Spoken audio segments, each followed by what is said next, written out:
Welcome back to the Career Pivot Playbook, Navigating Career Change with Confidence. I'm Shruti, founder of Delegate Workflows, and today we are diving into where and how to pivot.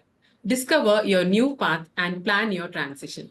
With us again is Smita D. Jain, an executive and personal empowerment life coach who successfully transitioned from a corporate professional to an entrepreneur and now empowers others to work because they want to and not because they have to. Welcome back, Smita. Thank you, Shruti. It's great to be here again. And today's topic is crucial because finding the right path, planning your transition effectively, is key to a successful career pivot. Absolutely. Let's start with exploring different career options. How should one go about it? Again, in my view, it is a series of 4 steps. It begins with self assessment. So, begin with a deep dive into your strengths, weaknesses, interests, and values. Now, there are many tools available out there, like the Myers Briggs type indicator or Strengths Finder. But more than the tools, I personally believe in self introspection. That is what has worked for me.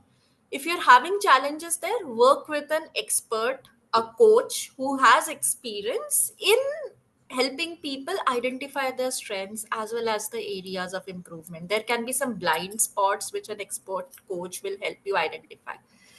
Second, research. Look into the industries and roles that align with your self assessment results. You can also use resources like LinkedIn, Glassdoor, and there are some industry specific forums that can help you here. Third, networking. Talk to professional in the fields you are interested in. Informational interviews can provide invaluable insights and real world perspectives. And last but not the least, shadowing and volunteering. If possible, shadow someone in the role or volunteer. It's a great way to get a first hand look at what the job entails. That's a thorough approach. Speaking of self assessment, could you share how you assessed your skills and interest when you decided to pivot? So I didn't take recourse to any tool. I just knew that after 14 years in the corporate world, I had this strong urge that I cannot do this for another 4 years. Leave aside 14 years and any other longer period that I may decide to work at that point in time. So I took a step back and tried to assess my strengths and interests. And then I realized if I only rely on my own assessment, that's a very one dimensional view. So, what I did, I reached out to 3, 4 people who were my closest colleagues as well as my friends who could give me an unbiased view about my strengths. I didn't focus on the areas of improvement, at least at that point. My focus was on realizing, okay, what other strengths I had that probably I didn't realize. And my husband also knows me for 18 years. I also spoke to him. Now, nuggets from that conversation, and I am glad today that I did that because some of the nuggets, some of the insights that came when people told me, hey, this is where we see that you are very strong. I Till then I was actually of the view that this was one of my weaknesses. But turned out if others see that as my strength, then I would give credence to others who are close to me. So that is how I realized what my strong points were. I realized then I did an introspection which of these points were domain specific. Like that time I was in consulting, so which of that was consulting specific, which I no longer wanted to do, and which were some of the strengths I could also transfer to other industries, and which are the industries that I that fitted in with my strengths, with my interests and values. That is when I realized I absolutely love helping others grow professionally, helping them tap into the strengths they didn't know they have, and make them achieve the goals in a faster manner, in a more effective manner than they thought possible. I enjoy making people believing in themselves. I enjoy empowering people through my words. And this realization led me to coaching. It wasn't an overnight decision, and there were a series of experiments along the way, as I was talking in the last episode. But The entire journey, the process of understanding myself is what truly made me happy. That's inspiring, Smita. For me, the pivot to starting my own VA agency also came from a place of wanting more control over my work and life. I evaluated my skills in management and administration, which align perfectly with the needs of a VA agency. That's a fantastic example of aligning skills with passion, Shruti. And I'm so happy you took time to introspect out and were very clear that 9 to 5 was not for you. You wanted flexibility, and you are working somewhere which gives you that flexibility. I also heard something else. So, speaking of thinking about what you just said, how do you think passion plays a role in a successful pivot? Passion is fundamental. It keeps you motivated during the transition and helps you overcome obstacles. When you're passionate about your work, it doesn't feel like a chore, Smita. How did passion influence your pivots? So, like you, passion was the driving force behind my pivot. As I think I also mentioned in the previous episode, I didn't want to wake up in the morning waiting for the evenings to come as soon as possible. I absolutely wanted to get up from my bed every morning, energized, enthusiastic about my day. And for me, once I realized that this drive comes from helping others, coaching resonated with me on a deeper level. It wasn't just about making a career change, it was about finding a purpose. This passion is what kept me motivated through the challenges and uncertainties of starting my own business, which I think is important because, see, you are working in a place and you are unhappy, and you think you will land up in another place and that will make you happy. When you start the journey, it may seem to be a bed of roses. It is only when you continue along the journey you will find that the bed of roses comprises many thorns. So, unless you are passionate about the journey, not only the destination, but about the journey, you would not be able to sustain through your low periods. So, passion is very important while working, and you are spending more than 10 hours a day at the minimum working. So, if you don't like it, you won't enjoy your day, which I think is horrible. That's powerful. How can your viewers assess their skills and interests to find a new path? They can start with identifying their core skills. So, list down your technical and soft skills. Think about which ones you enjoy using the most. Then, analyze your past experiences. Look at your past roles and identify what you liked and disliked about them. This can provide clues about your ideal career. In fact, this week itself, in a coaching session with one of my clients, and that was her first session, she was like, I don't like my job. This is not fulfilling me. So, during the session, I told her first to list down, okay, what are the tasks that she does. Then within each task, what are the activities that makes her happy and what are the activities she does not look forward to.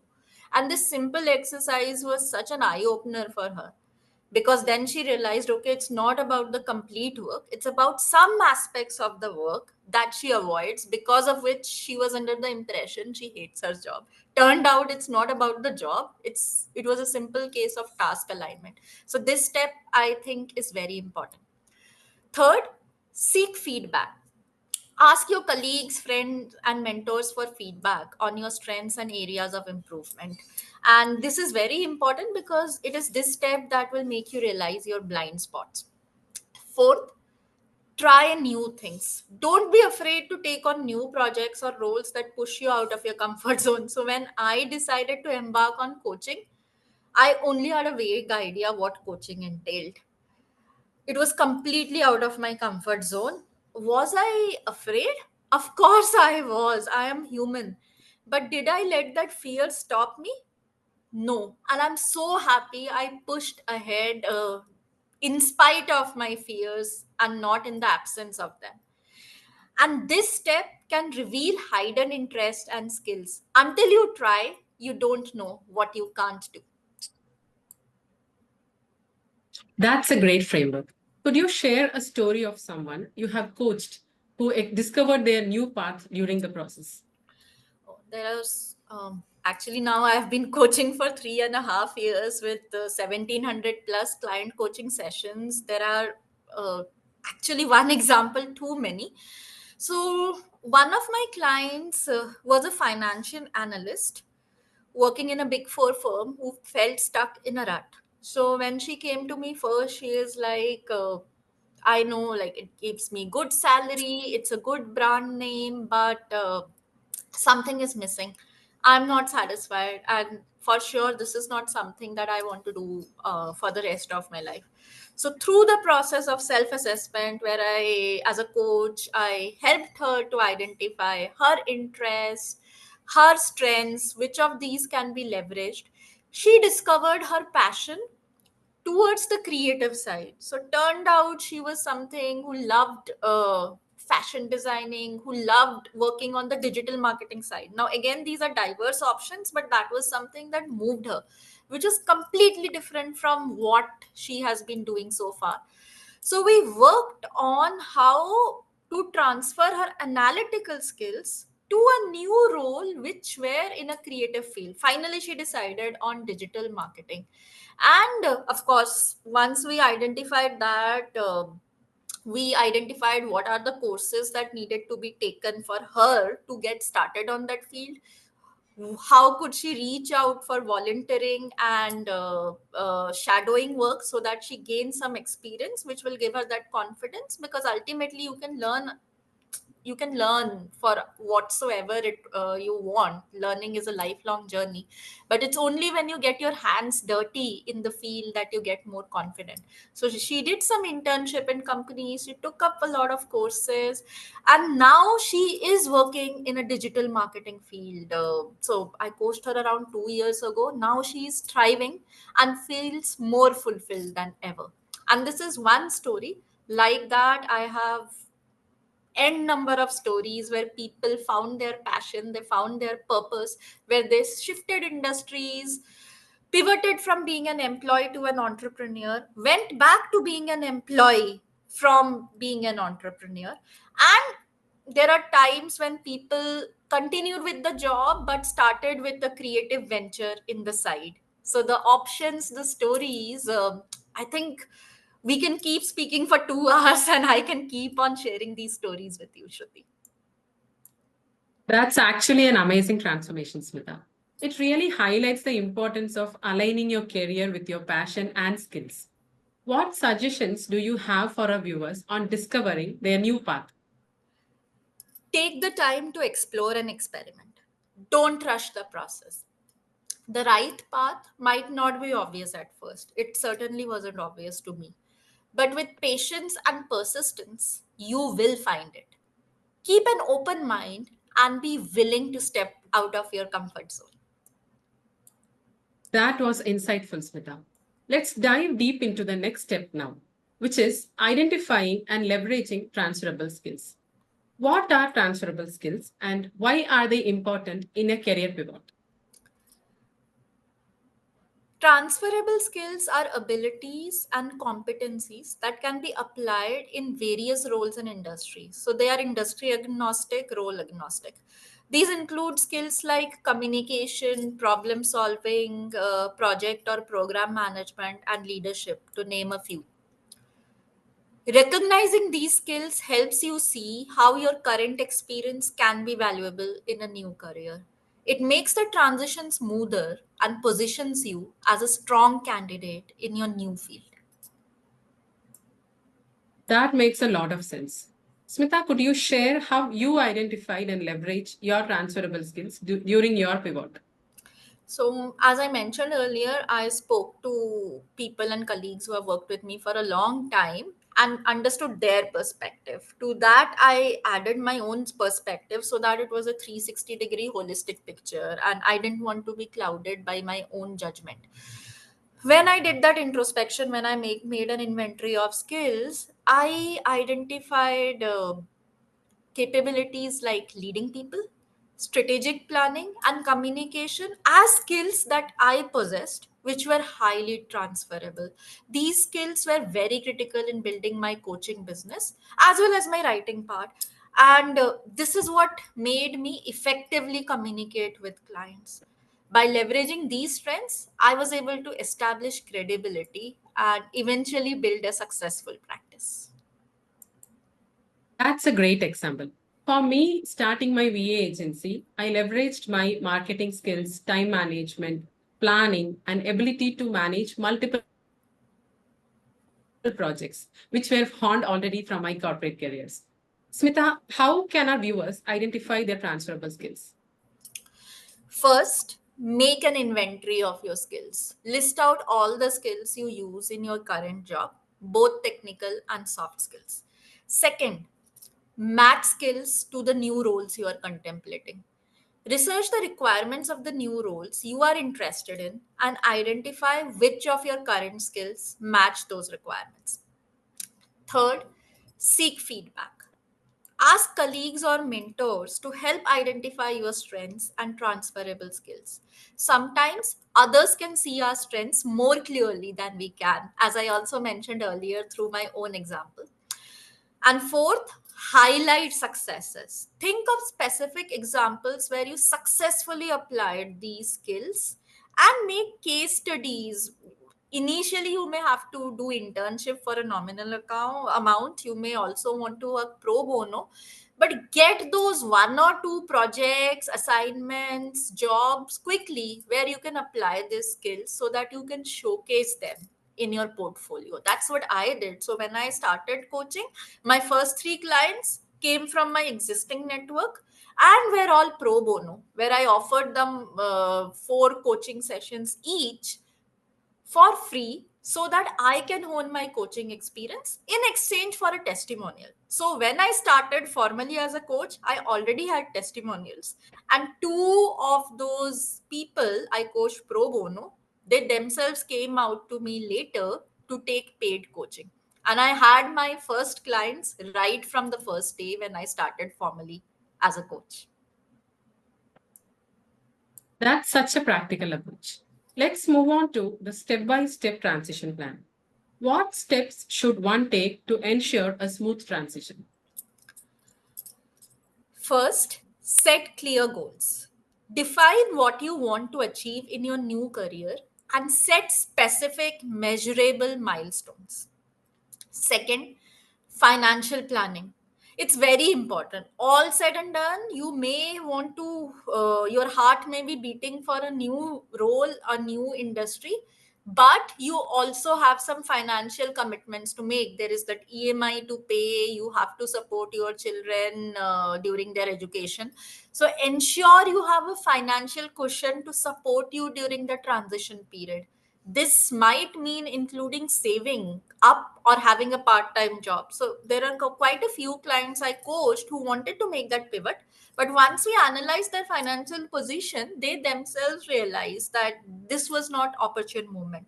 So number one, the job became a means to accumulate that financial backup, which gave them a new purpose for the job. And once they built up this reserve, then they transitioned and took the next steps. Third, education and training. Identify any gaps in your skills and take courses or training to fill those gaps. For example, when I decided to become a coach, I didn't rely on my passion, my jest alone. Because it's one thing to have passion, but you also need to be well equipped to be able to help others. And that's why I took coach training from the very best of institutes. So, upskilling in your new field is very important. Fourth, build experience. Gain experience in your new field through freelancing, internships, or volunteer work. The next step is to update your profiles, LinkedIn profile. If you are in a creative field, even Instagram and Facebook may be important. Update your resume. You need to tailor your resume and profiles to reflect your new career goals and highlight your transferable skills. Last but not the least, it's a continuous learning journey. So be a lifelong learner. Stay updated with industry trends and continuously work on improving your skills. After 3.5 years, even now, every year I invest significant amount of my time and resources in upskilling myself with regards to my fields of coaching as well as writing, and that gives me more confidence, and in the process I learn and I get better at what I do. So be very, very clear about learning being a continuous journey. That's a comprehensive plan. Could you share any personal tips or lessons you learned from planning your own transition? One key lesson I learned is the importance of being patient and persistent. So, when I started, I had set myself a target that within the first 6 months, I will have a thriving coaching business, which means being profitable from the bottom line side. Now, of course, when I started, I realized I actually didn't realize that it was an unrealistic target, because when you start something new, it takes time. Transitions always take time. Thank God, like when I saw that after 6 months I was still in the red, I didn't quit and went back to my corporate job. I saw signs were encouraging, and I decided to stick it out. And within the next 6 months, I was profitable. So, what I am driving at is that it's essential to stay committed to your goals despite the challenges. And don't hesitate to seek help from mentors and peers. For example, when I used to get very low during the first 6 months when I pivoted, I went back, I talked to the bosses who had managed me during my corporate stint, and their encouragement, their support, their guidance did make a significant difference. So, build a support system of people around you who will encourage you, cheer you up during these lows. Great advice. Smita, any final thoughts for our viewers on planning their transition? Take your time to plan thoroughly. A well thought out plan can make your transition smoother and more successful. Remember to leverage your network, continuously learn, and stay adaptable. Thank you, Smita, for these insightful tips. In the next episode, we'll discuss breaking into a new field. Thank you to our audience for joining us today. If you have any questions or thoughts, please leave them in the comments. See you next time. Thank you, Shruti. I'm looking forward to the next episode.